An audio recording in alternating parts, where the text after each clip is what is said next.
Kita akan membahas sejarah Palu Arit. Gimana sih sejarah Palu Arit? Gimana sih sejarah ideologi ini berkembang? Gimana sih ideologi ini ditemukan? Gua dan Syafik Akil, mari kita bahas. Sejarah singkat.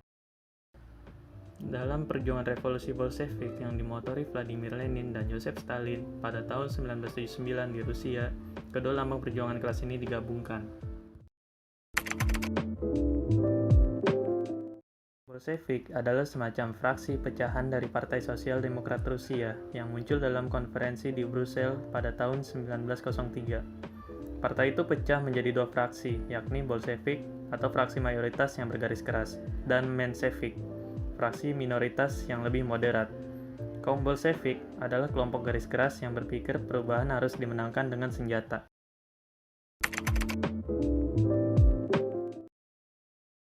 Revolusi Bolshevik atau dikenal juga dengan Revolusi Oktober atau pada zaman Uni Soviet dikenal sebagai Revolusi Sosialis Oktober Besar adalah revolusi yang dilakukan oleh pihak Partai Komunis Bolshevik di Rusia di bawah pimpinan Vladimir Lenin. Ini adalah revolusi perubahan pemerintahan kedua di Rusia pada tahun 1917 setelah merebut kekuasaan di Petrograd, ibu kota Rusia kala itu. Mereka menggulingkan pemerintah nasionalis di bawah pimpinan Alexander Kerensky yang mulai memerintah sejak bulan Februari. Pemerintah ini diangkat setelah Tsar Nikolai II dari Rusia turun tahta karena dianggap tidak kompeten.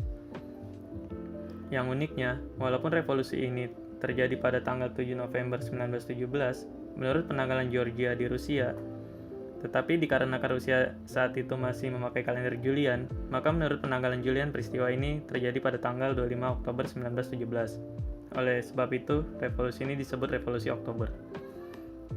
Intinya, revolusi ini terjadi karena adanya protes dari kelompok sosialis radikal.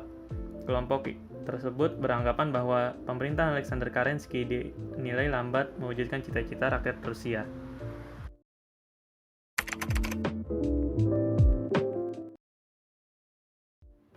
Simbol Palu dan Arit yang bertumpang tindih saling bersilang, masing-masing mewakili kaum buruh dan petani, menyimbolkan persatuan kedua kaum tersebut.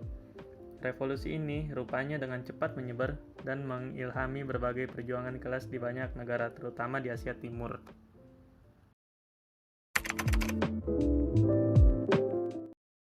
Yang pertama ada Komunis Jepang.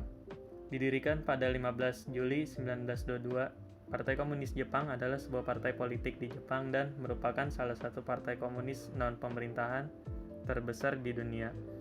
PKJ atau Partai Komunis Jepang menganjurkan pembentukan masyarakat berdasarkan sosialisme, demokrasi, perdamaian, dan oposisi terhadap militerisme. 2. Korea Utara. Korea Utara dimulai saat Jepang menyerah di akhir Perang Dunia II pada 1945. Sehingga membuat perpisahan antara Korea di garis 38, Uni Soviet menduduki bagian utara, sementara Amerika Serikat menduduki bagian selatan. Uni Soviet dan Amerika Serikat gagal mencapai kesepakatan menyatukan kembali negara tersebut. Pada tahun 1948, kedua negara mendirikan dua pemerintahan yang terpisah. Uni Soviet membentuk Republik Demokratik Rakyat Korea, sementara Barat membentuk Republik Korea, yang keduanya saling mengklaim sebagai pemerintah resmi yang berdaulat atas seluruh wilayah Korea. Pada 1950 saat Perang Korea pecah, pemisahan garis di paralel utara ke-38 digantikan menjadi zona demilitarisasi Korea. Ketegangan antara kedua pihak terus berlanjut. Kim Il-sung, pemimpin Korea hingga akhir hidupnya pada 1994, ia membangun budaya pemujaan individu atas dasar prinsip Juche. Putra Kim Il-sung, Kim Jong-il, menjadi penerus dan kekuasaan tersebut masih diteruskan hingga putranya Kim Jong-un. Korea Utara mendapat perhatian internasional atas program misil nuklirnya pada 2018. Kim Jong-un membuat usul perdamaian antara Korea Selatan dan Amerika Serikat. Juche, ideologi resmi Korea Utara, dijelaskan oleh pemerintah Korea Utara sebagai kontribusi asli, brilian, dan revolusioner dari Kim Il-sung terhadap pemikiran nasional dan internasional. Juche berdalil bahwa manusia menguasai takdirnya, dan rakyat Korea Utara adalah penguasa revolusi dan pembangun. Partai Komunis Tiongkok didirikan pada tahun 1921 oleh Chen Duxiu dan Li Dazhao. Partai Komunis berkembang dengan cepat pada tahun 1949 mengusir pemerintahan nasionalis Kuomintang dari daratan Tiongkok, yang berakhir dengan pendirian Republik Rakyat Tiongkok.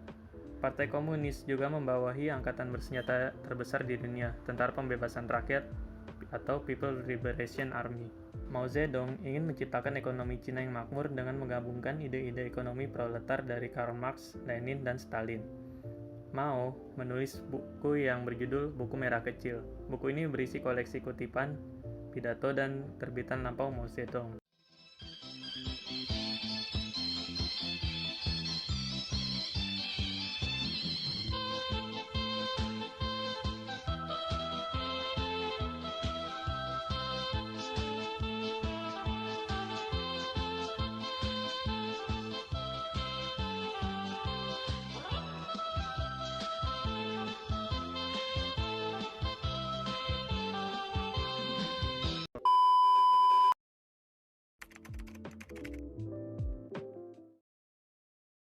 Di Indonesia, lambang Palu Arit juga sempat digunakan oleh PKI, pimpinan DN Aidit. Semua lambang Palu Arit dilarang keras pemerintah Orde Baru pasca peristiwa Gerakan 30 September di Indonesia.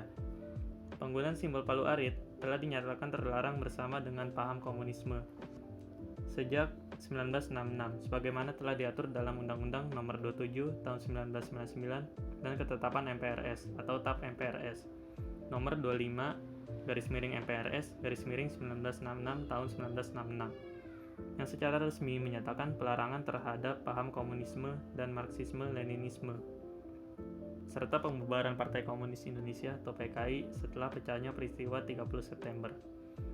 Selain Indonesia, masih ada negara lain yang juga melarang penggunaan simbol ini. Beberapa negara tersebut adalah Jerman, Amerika Serikat, Polandia, Ukraina, Latvia, Lituania, Hongaria, Korea Selatan, Iran, Georgia, Rumania, Moldova.